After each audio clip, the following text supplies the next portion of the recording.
যেদিন আমার স্বামী এই পৃথিবীর মায়া ত্যাগ করে, আমার দুইটা মেয়ের মায়া ত্যাগ করে, আমার মায়া ত্যাগ করে পৃথিবী ছেড়ে চলে গিয়েছিলেন, সেদিন আমি প্রথম সিদ্ধান্ত নিতে হয়েছে এত কঠিন।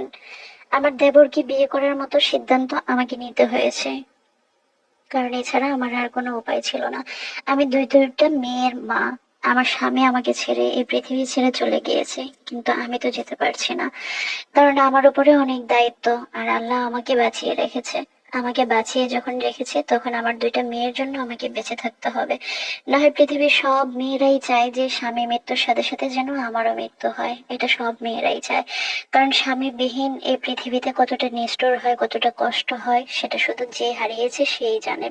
আমার দুইটা মেয়ে, একটা মেয়ের 2.5 বছর, একটা মেয়ের বয়স মাত্র 8 মাস, যার কারণে আমাকে এরকম একটা কঠিন ডিসিশন নিতে হয়েছে।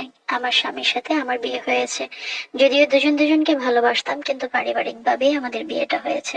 আমরা দুজন দুজনকে পছন্দ করতাম, সেটা আমাদের দুইটা পরিবারেই জানতো। আর জানতো বলেই আমাদেরকে খুব সুন্দরভাবে মেনে নিয়ে দুইটা পরিবারের মাধ্যমে আনুষ্ঠানিকভাবে আমাদের বিয়েটা সম্পন্ন হয়। খুব বেশি দিন আমি সংসার করতে পারিনি। সংসার বেশি দিন করতে না পারার কারণ হলো আমার স্বামী আমাকে ছেড়ে পরপারে চলে গিয়েছে। আমার স্বামীর সাথে আমার মাত্র 3.5 বছরের সংসার। এই 3.5 বছরে আমাদের কখনোই বড় ধরনের কোনো ঝগড়াঝাটি ঝামেলা হয়নি। আমাদের মধ্যে মান অভিমান হয়েছে, সেটা প্রত্যেকটা পরিবারেই হয়। প্রত্যেকটা স্বামী স্ত্রীর মধ্যে মান অভিমান হয়। আমাদের মধ্যেও সেম মান অভিমান হতো, আমরা আবার ভালো হয়ে যেতাম। কিন্তু কখনো বড় ধরনের কোনো ঝামেলা আমাদের মধ্যে হয়নি। আমরা কোনোদিনও একটা দিন কিংবা 24 ঘন্টা আমরা কথা না বলে একজন আরেকজনের সাথে ছিলাম না, কারণ দুজনেই দুজনের অনেক আদরের ভালোবাসার ছিলাম।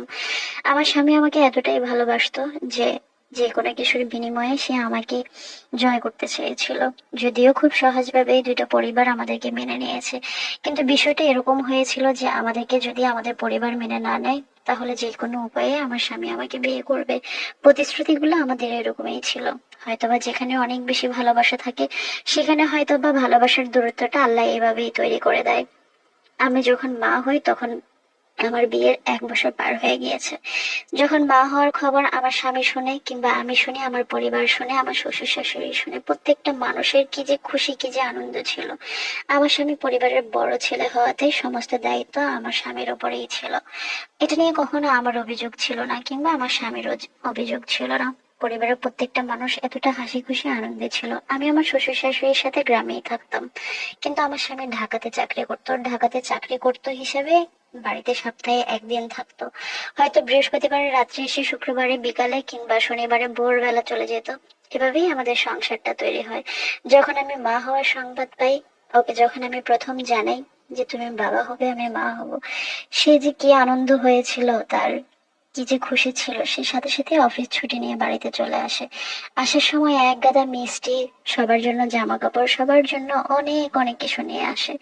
যেটা দেখে সবাই অবাক হয়েছে যে বাবা তো অনেক মানুষই হয়, তুমি তো একা বাবা হচ্ছ না। কিন্তু তার আনন্দটাই অন্যরকম ছিল। হয়তো বা বিষয়টা এরকম ছিল, একে তো ভালোবাসার মানুষ, দ্বিতীয়ত সেই ভালোবাসার মানুষেরই আরেকটা ভালোবাসার মানুষ জন্ম দিচ্ছে। হয়তোবা সেজন্যই তার আনন্দটা অনেক বেশি ছিল। আমি প্রথমে কন্যা সন্তানের মা হই। আমার স্বামী কতটা খুশি ছিলেন, কতটা আনন্দের মধ্যে ছিলেন যে সে বাবা হয়েছে। ওর আনন্দ, ওর হাসি, ওর খুশিগুলো এখনো আমি আমার চোখ থেকে সরাতে পারি না। ঠিক এভাবে আমাদের প্রত্যেকটা সিচুয়েশনে আনন্দগুলো ছিল। আমরা খুব আনন্দকে এনজয় করতাম। পরিবারের সবাইকে নিয়ে আমরা সেলিব্রেট করতাম যে কোনো কিছুই। যদিও তার আর আমার দূরত্বটা অনেক বেশি ছিল, সে ঢাকাতে থাকতো, আমি গ্রামে থাকতাম, কিন্তু আমার কখনোই মনে হয়নি যে আমি শ্বশুর শাশুড়ির সাথে খারাপ আছি। ওনারা আমাকে অনেক বেশি স্যাক্রিফাইস করতো সংসার জীবনে, আমিও করতাম। সেই হিসেবে আমাদের কখনোই সংসারের মধ্যে অশান্তি হয়নি। আমার দুইটা ননদ ছিল, দুইটা দেবর ছিল, টোটালি ওরা 5 ভাই বোন। দুইটা ননদকে আমরা দুমদাম করে বিয়ে দিয়েছি। একটা দেবরকেও আমরা বিদেশ পাঠিয়েছি, আর একটা দেবর বিদেশ যাবে। আমার মেজ দেবরটার জন্য মেয়ে দেখতেছিল, কিন্তু মেজর দেবরটা একটা মেয়েকে পছন্দ করতো, সেজন্য ও কোনো মেয়েকেই পছন্দ হয় না, কাউকে বিয়ে করতে রাজি হয় না। এর মধ্যে সেও দেশে আসলো, আর আমি 1.5 বছরের মাথায় আবার একটা সন্তানের মা হলাম। আমার দ্বিতীয় সন্তানটাও মেয়ে সন্তানই হলো। এটা নিয়ে আমাদের কোনো আফসোস ছিল না। আমরা দুজনেই খুব হাসি খুশি ছিলাম, দুটা পরিবারও খুব হাসি খুশি ছিল। কারণ আমাদের সন্তানের প্রয়োজন ছিল, সেটা ছেলে হোক কিংবা মেয়ে হোক। তার যে কতটা আনন্দ হতো, সে আমাকে বারবারই বলতো আমি দুইটা রাজকন্যার বাবা।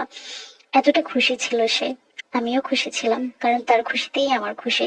যখন একটা স্বামী এত কিছু মেনে নেয়, যে দুইটা মেয়ে, একটা অভিযোগ তার থাকে না, সে আমাকে এত রাজরানীর মতো করে রেখেছে, দুইটা মেয়েকে রাজকন্যার মতো রেখেছে, এটা আমার কাছে অনেক আনন্দের ছিল। তবে ইদানিং তার শরীরটা একটু খারাপ ছিল, সবসময় একটু অসুস্থ থাকতো, জ্বর ঠান্ডা এটা সেটা ওর লেগেই থাকতো। ওর চাকরির জায়গাতে কখনো প্রবলেম হয়েছে এরকম কোনো কিছুই শুনি না, তবে প্রায় শুনতাম তার বুক ব্যথা করে। এটা নিয়ে আমি খুব টেনশনে থাকতাম, সবসময় জিজ্ঞেস করতাম তোমার কোনো সমস্যা কিনা, ডাক্তার দেখাও, বড় কোনো সমস্যা কিনা। ও সবসময় বলে কোনো সমস্যা নেই, তোমাদের সাথে কথা বললে, তোমাদের সাথে থাকলে আমার ওইটা ফিলেই হয় না যে আমি অসুস্থ কিংবা আমার বুকে ব্যথা হয়। হঠাৎই একদিন আচমকা একটা দুঃসংবাদ আসলো। তার একজন অফিস কলিগ আমাকে ফোন দিয়ে বলল যে সাজিদ ভাই হঠাৎ অজ্ঞান হয়ে গিয়েছে, আপনার যদি কেউ সম্ভব হয় একটু ঢাকায় আসবেন। সাথে সাথেই আমার শ্বশুর চলে গেলেন আমার ছোট দেবরকে নিয়ে। কিন্তু সেখানে গিয়ে আমাদেরকে যে খবরটা দিল, হয়তোবা সেটার জন্য আমরা কেউই প্রস্তুত ছিলাম না। আমার স্বামী স্ট্রোক করে সাথে সাথেই মারা যায়। এই দুনিয়ার সমস্ত মায়া ত্যাগ করে সে চলে যায় অন্য একটা দুনিয়াতে। কি হবে আমার এই সন্তানের, কি হবে আমার মেয়েদের? আমি নিরুপায় হয়ে গিয়েছি। সেদিন আমার সিদ্ধান্ত নেওয়ার মতো কোনো কিছুই ছিল না। বারবারই মনে হয়েছে আমার দুইটা মেয়ে, এই বাড়িতে আমার থাকার মতো কোনো আর সুযোগ নাই, কোনো অপশনই রইলো না। কারণ গ্রামের মানুষ সবসময় চিন্তা করে ছেলে হলে হয়তো বা মেয়ে, ছেলের মায়ের ঠাঁই হবে শ্বশুর বাড়িতে। কিন্তু যেখানে দুইটা মেয়ে, সেখানে তো আমার এখানে ঠাঁই হওয়ার প্রশ্নই আসে না। বাবাবিহীন সন্তানের তো পরিবারে কিছুই থাকে না। আমি পাগল হয়ে গেছি, আমি অনবরত চিৎকার চেঁচামেচি করছি। আমার পরিবারের প্রত্যেকটা মানুষ হাউমাউ করে কাছে, আমার শ্বশুর শাশুড়ি আত্মীয় স্বজন প্রত্যেকটা মানুষ মনে হয় যে আমার দুইটা মেয়ে আর আমাকে নিয়ে পাগলের মতো চিৎকার দিচ্ছেন। কিন্তু আমার ভিতরে একটাই দুশ্চিন্তা, এই বাড়ি আমাকে ত্যাগ করতে হবে। যেখানে আমার স্বামী চলে গিয়েছেন দুনিয়া থেকে, সেখানে এই বাড়ি থেকে তো আমাকে অবশ্যই চলে যেতে হবে। আমি কোনোভাবেই যেন মেনে নিতে পারছিলাম না। আমার শ্বশুরকে বারবারই বলছিলাম, বাবা আপনার ছেলের সাথে আমাকেও মাটি চাপা দিয়ে ফেলুন, আপনার ছেলের সাথে আমিও চলে যেতে চাই, এই পৃথিবীতে তাহলে আমার জন্য কিছুই রইলো না। এমন করতে করতে আমি বারবার বেহুশ হয়ে যাই, বারবার জ্ঞান হারিয়ে ফেলে। আমার সেই ছোট ছোট দুইটা মেয়েও কয়েকবার যে জ্ঞান হারিয়েছে, হয়তোবা তাদের সাথে আল্লাহর রহমত ছিল, তারাও হয়তো অনুভব করতে পেরেছে যে তাদের সাথে কি হচ্ছে, তাদের বাবা এই দুনিয়া থেকে চলে গিয়েছে।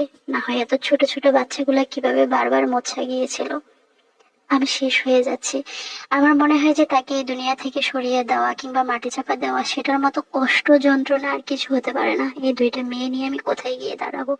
পরিবারটাই তছনছ হয়ে গিয়েছে, শেষ হয়ে গেছে সমস্ত কিছু, শেষ হয়ে গেছে আমাদের স্বপ্ন, শেষ হয়ে গেছে আমাদের ভালোবাসা। আমি পাগলের মতো কেঁদে বেড়াচ্ছি, আমি পাগলের মতো হয়ে গেছি। কোথায় যাব, কি করব, আমার মেয়েদের কি হবে, আমার ভবিষ্যৎ কি হবে? আমার বাবার বাড়িতে তো এত অট্টালিকা ছিল না যে আমার বাবার বাড়িতে আমি আশ্রয় নেব। আমি কোথায় গিয়ে দাঁড়াবো দুইটা সন্তান নিয়ে, আর মেয়ে সন্তান। এরই মাঝে আমার স্বামীর মৃত্যুর 1 সপ্তাহ পরে আমার দেবর দেশে আসে। সে কোনোভাবেই মেনে নিতে পারেনি তার ভাইয়ের অকাল মৃত্যুর সংবাদ, যার কারণে সে ছুটে চলে আসে। কিন্তু যখনই সে চলে এসেছে, দুই পরিবারে কানাঘুষা শুরু হয়ে গিয়েছে। আমার পরিবার সাথে আমার শ্বশুর বাড়ির মানুষের কানাঘুষা একটাই ছিল, যে সে যদি আমাকে বিয়ে করে রাখে তাহলে হয়তো বা সোনার সংসারটা সোনার সংসারই থাকবে। কিন্তু আমি একেবারেই রাজি ছিলাম না, আমার দেবরও একেবারেই রাজি ছিল না, কারণ ওদেরকে আমি সবসময় আগলে রাখতাম। যদিও আমার দেবর আমার 1 ক্লাস বড় ছিল, মানে সে আমার 1-1.5 বছরের বড়, কিন্তু আমি কখনোই ওই রকম ভাবে চিন্তা করিনি। আমি সবসময় চিন্তা করেছি আমার স্বামীর ছোট মানে সে আমাদের ভাই, আমার ভাই দুইটা ছোট ভাই, আমি এটাই সবসময় চিন্তা করেছি। কিন্তু যখনই মানুষ এগুলা বলা বলি শুরু করেছে, তখন আমার এত কষ্ট হয়েছে, এত যন্ত্রণা পেতাম আমি, কারণ আমার স্বামীর মৃত্যুর সাথে সাথেই মানুষ আলোচনা শুরু করেছে আমি এ বাড়িতে থাকবো কি চলে যাব। যখন এরকম আলোচনা শুরু হয়েছে, তখন আমি বারবারই মনে হয় যে সেন্সলেস হয়ে যাই, যে আমার স্বামী যতদিন জীবিত ছিল কেউ তো আমার সামনে এসে এরকম কোনো টু শব্দ করার সাহসই পায়নি যে আমি কোথায় থাকবো, এখানে থাকবো না চলে যাব। যখন বারবার এমন প্রশ্ন আমার সামনে ছুড়ে দেয়, আমার একটাই উত্তর ছিল, এটা কখনো হতে পারে না। আপনারা যদি আমাকে আশ্রয় দেন, আমার দুইটা মেয়ে সহকারে শুধু থাকার জন্য একটু আশ্রয় দেন, আমি মানুষের বাড়িতে বাড়িতে কাজ করে আমার মেয়েদেরকে মানুষ করব, কিন্তু এমন কোনো সিদ্ধান্ত আমার উপরে চাপিয়ে দেওয়া হোক সেটা আমি চাইনি। আমার দেবরও অনেক রিকোয়েস্ট করেছে সবাইকে, আমার দেবরের পক্ষেও এটা মেনে নেওয়াটা খুব কঠিন ছিল। কিন্তু আত্মীয় স্বজন পরিবার প্রত্যেকটা মানুষ যখন আমাদের দুজনকে দুইভাবে বোঝানো শুরু করেছে, তখন আমার দেবর সিদ্ধান্ত নিয়েছে সে আমাকে বিয়ে করবে। আমি এই জিনিসটা কখনোই মেনে নিতে পারিনি। আমার যন্ত্রণা হতো, কষ্ট হতো, ঘৃণা আসতো। আমি নিজের প্রতি নিজে এতটা ঘৃণা করা শুরু করলাম যে আমার কপালে কেন এমনটা হলো, আমাকে কেন এমনটা মেনে নিতে হচ্ছে দেবরকে বিয়ে করা, যেটা আমার কাছে খুবই কষ্টদায়ক ছিল। একটা পর্যায়ে আমার বাবার বাড়ি আমার শ্বশুর শাশুড়ি খুব রিকোয়েস্ট করে, হাত জোর করে অনুরোধ করলো দুইটা সন্তানের দিকে তাকিয়ে যেন এরকম সিদ্ধান্ত নেই। আমার দেবরও মেনে নিল, আমিও মেনে নিলাম। আমাদের বিয়ের আজকে 2 বছর। এখানে আমার একটা ছেলে সন্তান হয়েছে, কিন্তু আজও মনের মধ্যে কোথাও যেন একটা কষ্ট, চাপা কষ্ট, যে আমি কি করলাম, আমি কেন দেবরকে বিয়ে করলাম। যদিও সে আমাকে কখনোই অসম্মান করেনি, সে সবসময় আমাকে বড় সম্মান দেওয়ার চেষ্টা করেছে। পরিবার থেকে আমি কখনো কষ্ট পাইনি, আঘাত পাইনি। কিন্তু বারবারই আমার নিজেকে নিজে প্রশ্ন করি, আমার স্বামী যদি দুনিয়াতে বেঁচে থাকতো, তাহলে হয়তোবা এত বড় একটা দুর্ঘটনা আমার সাথে ঘটতো না। হয়তোবা আমি আমার দেবরকে ভাইয়ের চোখেই দেখতে পারতাম। কিন্তু আমার দেবরকে আমার বাধ্য হয়ে বিয়ে করতে হয়েছে। আমার দেবর বিয়ের 2 মাসের মাথায় আবার বিদেশ চলে যায়। এখন ওর সাথে আমার ভালোবাসার, সংসার সবকিছু নিয়ে অনেক কথা হয়। আমার 2টা মেয়েকে সে আশ্রয় দিয়েছে, আমার 2টা মেয়েকে সে তার বাবার অধিকার দিচ্ছে। আমার 2টা মেয়েকে সে এত বেশি আদর করছে, হয়তো বা অনেক বাবারাই তার সন্তানকে এতটা আদর করে না। আমি আমার শ্বশুরের পরিবারকে এত সুন্দর করে আগলে রেখেছি, তাদের আমার প্রতি কোনো অভিযোগ নেই, আমারও তাদের প্রতি কোনো অভিযোগ নেই। আমার শুধু একটাই অভিযোগ, আমার স্বামী কেন এত অল্প সময়ে আমার ভালোবাসাকে ভুলে পরপারে চলে গেল, আমার 2টা মেয়েকে এতিম করে গেল। এটা আমার জন্য অনেক কষ্ট, এটা আমার জন্য অনেক যন্ত্রণার। সকলে দোয়া করবেন যেন আমি আমার পরিবারের প্রত্যেকটা মানুষকে ভালোবাসা দিয়ে আগলে রাখতে পারি, যেন আর কাউকে হারাতে না হয়। গল্পটা আমাকে দিনাজপুরের সুরপা আক্তার নামে একটা আপু পাঠিয়েছিলেন। মানে এই গল্পটা অনেক গল্প প্রচার করেছি এ পর্যন্ত, অনেক অনেক হবে, ডজনে ডজনে গল্প প্রচার করেছি। তবে অনেক গল্পের সাথে অনেক গল্প যখন মিলে যায় তখন সত্যি কান্না চলে আসে। এই গল্পটার সাথে আমার পারিবারিক অনেক সম্পর্ক আছে, অনেক মিল আছে, কিছু অমিলও আছে।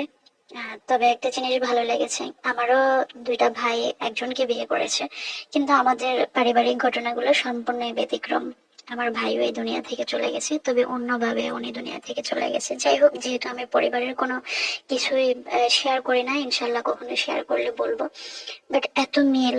আহ আমার ভাইয়েরও ছোট ছোট 2টা বাচ্চা ছিল, কিন্তু সব ঘটনা কোথাও না কোথাও একটু মিল থাকে, একটু অমিল থাকে। এই ঘটনাটা আমাকে অনেক বেশি কষ্ট দিয়েছে, কারণ সে মানুষটাই বোঝে যে মানুষ পরিবারের একটা মানুষকে হারিয়ে আবার আরেকটা মানুষকে নিয়ে সংসার করতে হয়, কিংবা সেই মা বাবা ভালো বোঝে যার অকালে সন্তান হারাতে হয়। আমার মা বাবা এখনো প্রায় পাগল। তো যাই হোক আপু, দোয়া রইলো, আর এরকম সম্পর্ক আজীবন টিকিয়ে রাখবেন। আর সবচেয়ে বড় ক্রেডিট শ্বশুর শাশুড়িকে দিবেন। শ্বশুর শাশুড়ি না চাইলে কখনোই আপনি টিকে থাকতে পারতেন না। কিন্তু কিছু কিছু অসভ্য মানুষ থাকে যে শ্বশুর শাশুড়িকে এক মুহূর্তে বলে যায় যে তারা যে এত বড় স্যাক্রিফাইস করেছে, তাদের আরেকটা ছেলেকে জলাঞ্জলি দিয়ে আনমেরিড ছেলেকে আপনাকে রেখেছে, তাদের মূল্যায়ন করবেন। কারণ তারা চাইলেই আপনাকে যে কোনো মুহূর্তে গাড় ধাক্কা দিয়ে বের করে দিতে পারতো, কিন্তু তারা সেটা করেনি। সেই মূল্যায়নটা অ্যাটলিস্ট দিবেন। আর অনেক দোয়া করি সুন্দর জীবন যাপন করুন, বাকি জীবন যেন আর কাউকে হারাতে না হয়। আল্লাহ হাফেজ।